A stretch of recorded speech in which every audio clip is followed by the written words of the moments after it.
Bem-vindo ao canal Total Audiolivros. O futuro de uma ilusão de Sigmund Freud.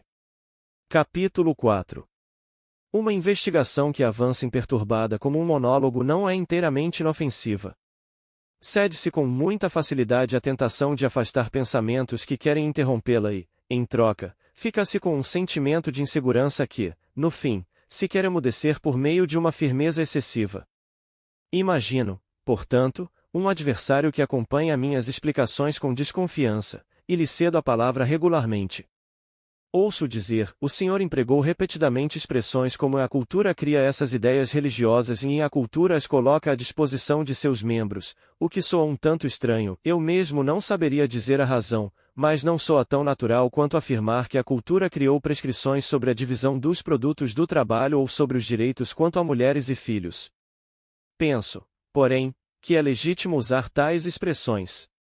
Procurei mostrar que as ideias religiosas resultaram da mesma necessidade que todas as demais conquistas da cultura, da necessidade de se defender da prepotência opressora da natureza. Somou-se a isso um segundo motivo, o ímpeto de corrigir as imperfeições da cultura, sentidas como algo penoso. Também é especialmente acertado afirmar que a cultura presenteia o indivíduo com tais ideias, pois ele as encontra, elas lhe são entregues acabadas e ele não seria capaz de achá-las sozinho. Ele toma posse da herança de muitas gerações, da qual se apropria como da tabuada, da geometria etc.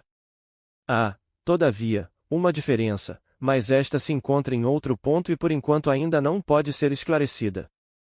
O sentimento de estranheza que o senhor menciona pode estar relacionado com o fato de que costumam nos apresentar esse patrimônio de ideias religiosas como sendo uma revelação divina. Só que essa mesma revelação já é uma parte do sistema religioso e negligencia inteiramente o conhecido desenvolvimento histórico dessas ideias, bem como suas diferenças em diferentes épocas e culturas. Há um outro ponto que me parece mais importante.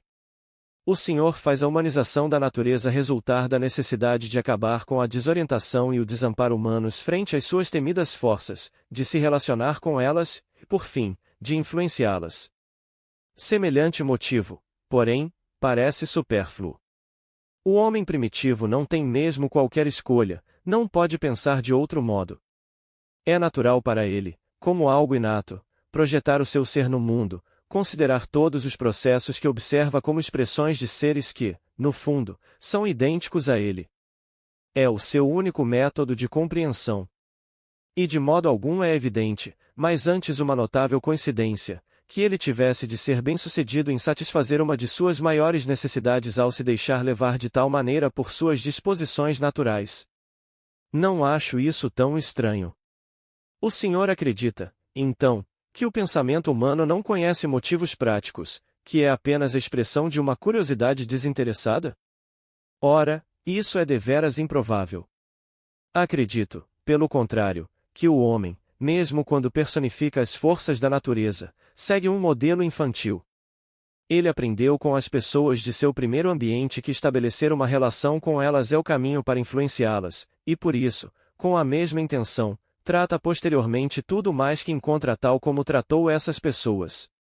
Não contradigo, portanto, sua observação descritiva de que é realmente natural para o homem personificar tudo o que quer compreender com o fim de posteriormente dominá-lo, a dominação psíquica como preparação para a dominação física, mas eu acrescento o motivo e a gênese dessa particularidade do pensamento humano.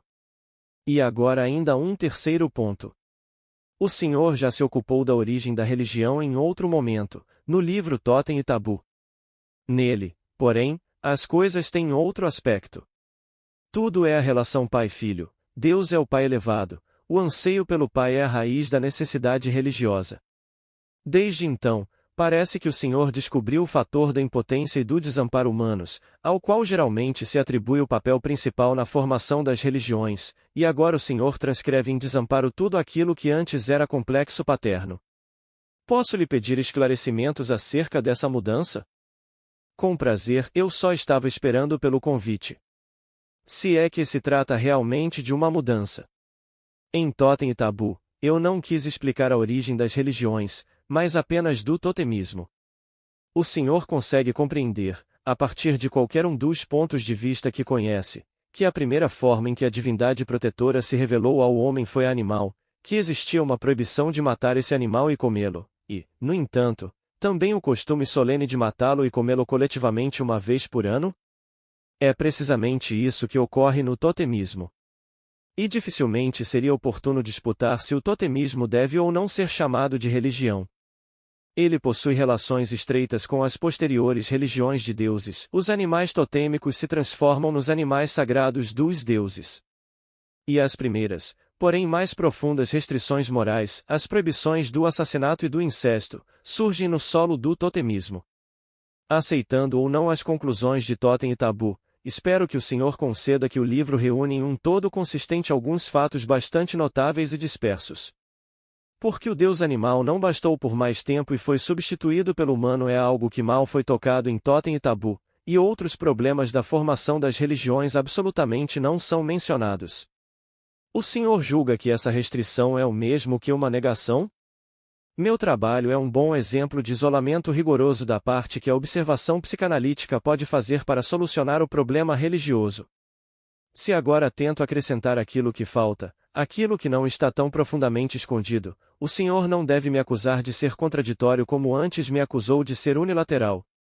Obviamente, é minha tarefa indicar os caminhos de ligação entre o que foi dito antes e o que foi apresentado agora, entre as motivações mais profundas e as manifestas, entre o complexo paterno e o desamparo e a necessidade de proteção do homem. Não é difícil encontrar essas ligações.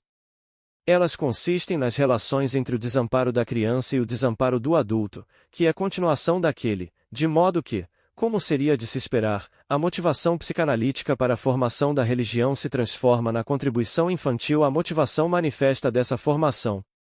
Vamos nos colocar na vida psíquica da criança pequena. O Senhor se recorda da escolha de objeto designada pela análise como escolha por apoio? A libido segue os caminhos das necessidades narcísicas e se fixa nos objetos que garantem sua satisfação.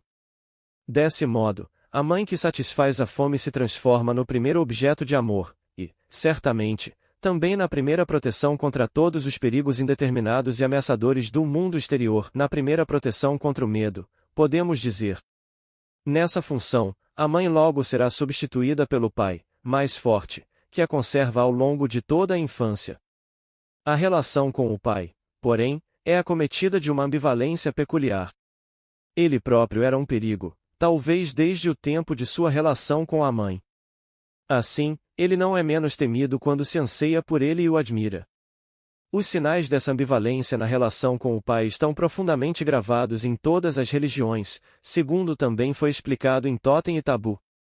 Quando então o adolescente percebe que está destinado a ser sempre uma criança, que jamais poderá prescindir de proteção contra poderes desconhecidos, empresta-lhes os traços da figura paterna, cria os deuses, dos quais tem medo, que procura agradar, e aos quais, no entanto, confia a sua proteção. Assim, o motivo do anseio pelo pai é idêntico à necessidade de proteção contra as consequências da impotência humana. A defesa contra o desamparo infantil empresta seus traços característicos à reação contra o desamparo que o adulto é forçado a reconhecer, reação que é precisamente a formação da religião. Contudo, não é nossa intenção prosseguir investigando o desenvolvimento da noção de Deus, temos de tratar aqui do patrimônio acabado das ideias religiosas tal como a cultura o transmite ao indivíduo. Obrigado por visitar o canal Total Audiolivros.